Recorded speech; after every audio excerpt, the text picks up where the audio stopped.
నమస్తే అండి, నమస్తే. Welcome to the Bablu's world. ఈ రోజు అయితే మండే సరదాగా ఒక ఫస్ట్ షో సినిమాకి వెళ్దాం అని చెప్పి నా ఫ్రెండ్ గడికి కాల్ చేస్తే ఆడు మార్గన్ మూవీ బాగుందంటారా వెళ్దాం అని చెప్పేసి అన్నాడు. సో ఇంక లేట్ చేయకుండా థియేటర్కి అయితే వెళ్ళిపోయాం. ఇదైతే మా గాజువాక శ్రీక్ అనే థియేటర్. ఇందులో ఎన్నో అద్భుతమైన సినిమాలు అయితే చూసాం. అలాగే ఈరోజు మార్గన్ మూవీ కూడా చూసాం అనమాట. చూసిన తర్వాత రివ్యూ తప్పకుండా చెప్తా, కానీ దానికన్నా సినిమా అయిపోయిన తర్వాత భలే బిర్యానీకి అయితే వెళ్ళిపోయి ఒక ఫ్రై పీస్ బిర్యానీ నేనొకటి మా వాడు ఒకటి ఆర్డర్ పెట్టేసుకున్నాం. దమ్ అడిగితే ఆ టైంకి అయిపోయిందని చెప్పి అన్నాడు. కానీ ఇక్కడ భలే బిర్యానీలో థమ్స్అప్ చెప్పుకొని బిర్యానీ తింటే అబ్బా అద్భుతం అయితే అద్భుతం. ఇక మార్గన్ మూవీ గురించి చెప్పాలంటే నేను చూసిన మూవీస్లో ఇది రీసెంట్గా one of the best film అని నేనైతే చెప్తా. From the starting minute to ending minute movie అయితే చాలా చాలా ఎంగేజింగ్గా చాలా బాగా వెళ్ళింది. అండ్ మోర్ ఓవర్ ఇందులో ల్యాగ్ ఉందా అంటే ట్రస్ట్ మీ గైస్, ఒక 1% కూడా దీంట్లో ల్యాగ్ అయితే లేదు.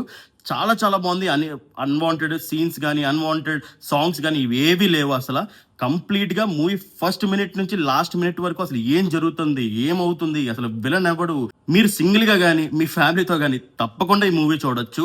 అసలు స్టార్టింగ్ మినిట్ నుంచి ఎండింగ్ మినిట్ వరకు మీకు ఎక్కడ బోర్ ఫీల్ అనేది రాకుండా చాలా బాగా డైరెక్ట్ చేశారు డైరెక్టర్ గారు. అయితే చాలా రోజుల తర్వాత ఒక మంచి సినిమా చూసిన ఫీలింగ్ అయితే నాకు వచ్చింది. అండ్ మోర్ ఓవర్ నాకు బిచ్చగాడు మూవీ విజయ్ ఆంథోనీ గారు ఆ సినిమా చేసిన తర్వాత నాకు అది చాలా బాగా నచ్చింది. దాని తర్వాత ఆయన మూవీస్లో నాకు బెస్ట్గా అనిపించిన మూవీ అయితే ఈ మూవీయే మార్గన్. తప్పకుండా మీ నియరెస్ట్ థియేటర్లో కానీ ఈ మూవీ ఆడితే మాత్రం 100% చూడండి, అస్సలు మిస్ అవ్వద్దు.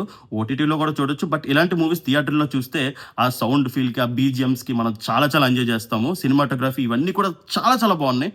తప్పకుండా మీరు వీలు చూసుకొని సినిమా తీసేలోపే థియేటర్స్ నుంచి తీసేలోపే మీరు తప్పకుండా మూవీలు అయితే చూడండి. సో ఈ రివ్యూ మీకు నచ్చినట్టయితే తప్పకుండా లైక్, కమెంట్ అలా మీ ఫ్రెండ్స్కి షేర్ చేసి, ఇన్ కేస్ మూవీ చూసిన తర్వాత అబ్బా బాగానే చెప్పాడు రీడు ఈయన ఫాలో అవ్వచ్చులే అనిపిస్తే మాత్రం తప్పకుండా ఫాలో అయిపోండి. Thank you.